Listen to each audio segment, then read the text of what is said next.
সবাইকে জানাচ্ছি আমাদের ইউটিউব ও ফেসবুক চ্যানেলের পক্ষ থেকে শুভেচ্ছা। আজ আমরা একটা নতুন ভিডিও নিয়ে এসেছি। আজ আমরা তৈরি করতে যাচ্ছি টমেটো সস। ঘরোয়া পরিবেশে কিভাবে টমেটো সস তৈরি করতে পারেন, তো আমরা এই ভিডিওতে দেখাচ্ছি। সবাই বাড়িতে ট্রাই করবেন। টমেটো সস তৈরি করার জন্য আমরা এখানে 1.5 কেজির মতন টমেটো নিয়েছি। সাথে নিয়েছি একটা পেঁয়াজ, একটা রসুন, 7টা শুকনো জল ও 1 টুকরা দারুচিনি। আর যদি সসটা দীর্ঘদিন সংরক্ষণ করতে চান, তো আপনারা এখানে ভিনেগার ইউজ করতে পারেন। আমরা সবগুলো টমেটো এখানে একটা ছুরি দিয়ে 4 ভাগ করে কেটে নিয়েছি। এই যে আমাদের সব টমেটো কাটা হয়ে গেছে। দেখেন আমরা টমেটোগুলো অনেক ছোট করে কেটেছি, যার ফলে টমেটোগুলো খুব দ্রুতই সিদ্ধ হয়ে যাবে। তো টমেটো কাটার পর আমরা ছুরি দিয়ে পেঁয়াজটা কেটে নিলাম, সাথে রসুনটাও কেটে নিলাম। অবশেষে কাটাকাটি পর্ব শেষ করে আমরা টমেটোগুলো একটা কড়াইতে বসিয়ে দিলাম সিদ্ধ করার জন্য। তো এখানে একে একে আমরা সবগুলো উপকরণ, শুকনা ঝাল, পেঁয়াজ, রসুন আর সেই দারুচিনিটা দিয়ে দিব। আর খুব দ্রুত যেন টমেটোগুলো সিদ্ধ হয়, তার জন্য আমরা একটা ঢাকনি দিয়ে ঢেকে দিলাম।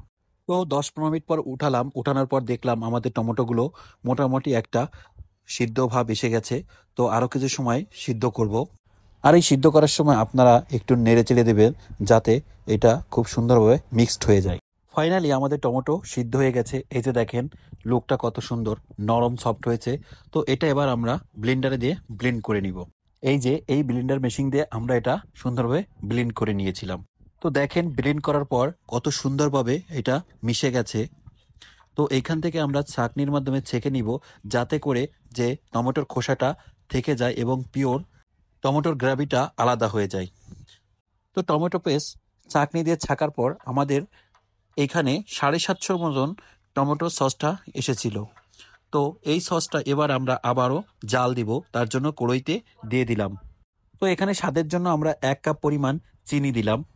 আর দীর্ঘদিন সংরক্ষণের জন্য এখানে আমরা হাফ কাপের মতন ভিনেগার ইউজ করছি। সাথে দিয়েছি 1 চামচ লবণ। সব উপকরণ দেওয়ার পর ভালো করে একটি খুন্তি দিয়ে নাড়িয়ে দিবেন, যাতে সব জায়গায় মিশ্রণটা মিশে যায়।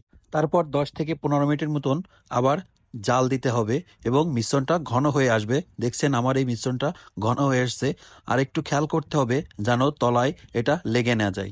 ফাইনালি আমাদের টমেটো সস তৈরি হয়ে গেছে। দেখেন দেখতে কতটা ইয়ামি ইয়ামি লাগছে, খেতেও ঠিক ইয়ামি ইয়ামি লাগবে। আপনারা বাসাতে এটা তৈরি করে খেতে পারেন। সবাই আমাদের সাথে থাকবেন, আমাদের ফেসবুক পেজ ফলো করবেন, ইউটিউব চ্যানেল সাবস্ক্রাইব করবেন।